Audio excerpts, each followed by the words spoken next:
As always, I will begin with my review and then go into some fan theories. There are timestamps in the pinned comment if you don't care about my opinion. Let me just start out by saying that they gave us a near 60-minute episode primarily set in the murder house featuring Jessica Lange and Connie Britton.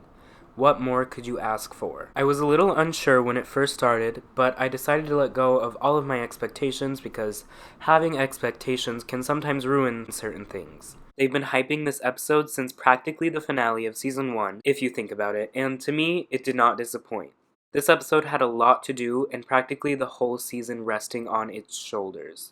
First of all, it was really heartwarming for me to see Myra get a happy ending, and that whole scene was really cute and heartwarming. One of my favorite aspects of this episode is the irony that the most evil place in the world of American Horror Story turned Madison Montgomery good. Her helping Myra and Violet and Tate get their happy endings was really sweet to me, and it makes sense that on her third chance of life, Madison finally learned her lesson. Okay, so I'm not a fan of the whole Tate and Violet relationship, and I don't forgive Tate. I'll never forgive Tate. That's my stance on that. I know it's a big division in the American Horror Story fan base, but they're all fictional characters, so who gives a shit. But I understand why they're giving them a happy ending for the sake of the Tate stans. And if it really is true that Tate was only evil because he was corrupted by the murder house and as a pawn in the conception of the Antichrist, I guess I can understand his redemption, but he's still done terrible things, and I'm not going to feel sorry for his character ever. And to me, he is still one of the weakest Evan Peters characters in American Horror Story. Even if he's a pawn in the coming of the Antichrist, I never cared enough for him to want him to have a happy ending, but I'm not going to dwell on it too much because so much else happened in this episode. Connie Britton's return as Vivian Harmon may have been my favorite part of this episode. It was dramatic, revealing, and well written, as well as well shot. I think the best thing about this episode is the fact that they did not try to shoehorn unnecessary things in. Aside from Billie Dean Howard, which did seem a little bit shoehorned and unnecessary, aside from that, for a 60-minute episode, they really didn't waste much time. In a way, it acted as the epilogue to Murder House while also acting as the prelude to Apocalypse. And now, the moment we've all been waiting for, the return of Jessica Lange as Constance Langdon. There was a lot riding on this moment, and thank God it was a lot more than just a moment. This was far more than a Constance cameo, and spoiler alert, it looks like we're not done with Constance Langdon this season. Jessica Lange was seen on October 16th filming more scenes at the murder house location for episode 10, which is the season finale. When she was first announced as a guest star for episode 6, I was worried Jessica Lange might phone it in because she said in the past that she's done with American Horror Story, and I don't know if the writers really expected her to return, so they may have been rushed when writing Constance's whole storyline in this episode, but I was wrong, thankfully. We got full-fledged Jessica Lange, and I am elated. Seeing Constance raise Michael was really interesting and also tragic.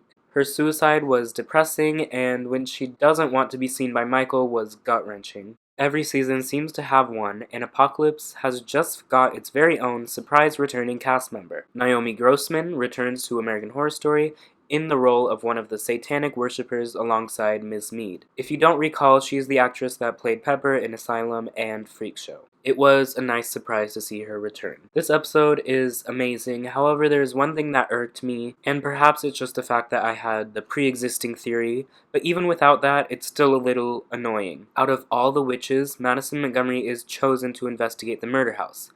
But Charles Montgomery and Nora Montgomery are barely even mentioned and not explored at all. It would be one thing if they disproved the Montgomery theory, but no. The only mention it gets is by Billie Dean Howard when she says, "I've known a lot of Montgomerys in my time, but none of them a witch." Which could be referring to Charles and Nora Montgomery, but it also could not be. It's just a vague throwaway line that does not confirm or deny the Montgomery theory, and you put Madison Montgomery in this episode knowing that the Montgomery family is one of the major connections between the seasons that fans have theorized about, and you don't even explore it at all. This was the perfect opportunity to secure the long-theorized connection, but nope. However, I'm going to ignore it because it was an expectation that I had, and like I said, I threw all of my expectations out of the window. And they did film more murder house scenes for the finale, so maybe it will be explored later on. I guess it wouldn't be a necessary plotline for this season, but they went through all the effort putting Madison Montgomery in the murder house and nothing. But anyway, here's the thing. This episode is purely letting the main characters in the story world know what the audience has known since Season 1, that Michael is the Antichrist. So I can see why people would critique it, because us as an audience doesn't really learn anything substantially new in regards to the Apocalypse storyline. However, like I said, it works perfectly as an epilogue episode to Murder House while also acting as the prelude to Apocalypse. We see the endings of some plotlines left abandoned in the Murder House, and we learn a lot about Michael, and a lot about Constance, and a lot about Vivian, and basically a lot about anything that went down between the ending of Murder House and the beginning of Apocalypse. So yes, it doesn't particularly tell us anything new regarding the Apocalypse storyline, but in the grand anthology of American Horror Story, it definitely fills in on the occurrences in the Murder House since the birth of Michael, and it's a great episode for world building of this American Horror Story universe. This episode was extremely well done and fulfilled a lot of things that fans have been wanting for a long time. Sarah Paulson did an excellent job directing, and Crystal Liu did a great job writing, so I give this episode, drumroll, 10 Michael Langdons out of 10. Be sure to let me know how you would rate it in the comments below, but with the review out of the way, let's talk about the theories that have popped up online following this episode. This theory comes from Hank Hound Dog on Reddit. They say, I posted a theory about Ms. Mead as the potential traitor earlier this week, mentioning her odd reaction when she saw blood on Michael's jacket, which was in one of the previous episodes. I noticed in this latest episode a somewhat odd reaction with her again.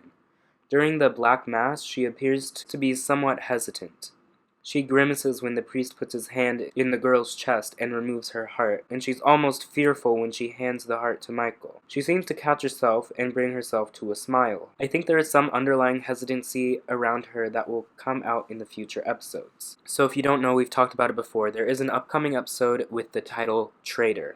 And I've previously stated a theory that Madison Montgomery is the traitor in the episode, and I still think Madison Montgomery being the traitor theory is still a really good theory, but I think Miss Mead gives Miss Montgomery a run for her money, because this is true. There are now 2 separate instances where Miss Mead is obviously reluctant to follow Michael, and for most of her screen time, Miss Mead does come off as this satanic stan. Like, she lives for Satan and she's all that, you know? It seems like that, but there are these moments that hint that maybe it's not what she truly believes in. And Robot Miss Mead was so, confused when she killed Venable, and she thought she was loyal to Venable, so maybe there's still a bit of that, too, in the 2021 storyline. There's still a lot about Miss Mead that we don't know, I feel like, and I think it will be explored pretty soon. And I think it is possible that she's the traitor. If I were to put money on it right now, I would put a little bit more money towards the Montgomery side of this theory, but I do think this is a strong theory as well. Okay, so like I said, this episode doesn't really give us any new information about where Apocalypse is heading, so theories are not quite as bountiful as, for instance, when we learned Miss Mead was a robot, or we learned about Mallory's peculiar magic. So unfortunately, the theory section of this video is a little less than usual, but feel free to let me know your theories in the comments. I do reply to some of them, and you guys always have some really good theories, and I can't wait to hear what you guys have to say about this episode. Did you like it? And all of that. But before I go, I would like to thank my patrons, JESSEE, RIEHL, KEIKII Art, and Liz Dunham. If you would like to join my Patreon and receive exclusive videos, early access to every video, get your name credited in every video, among many other perks, visit patreon.com/RyanMurphyVerse and join for as little as $1 a month. Follow the channel on Twitter at RyanMurphyVerse as well. Thank you for watching.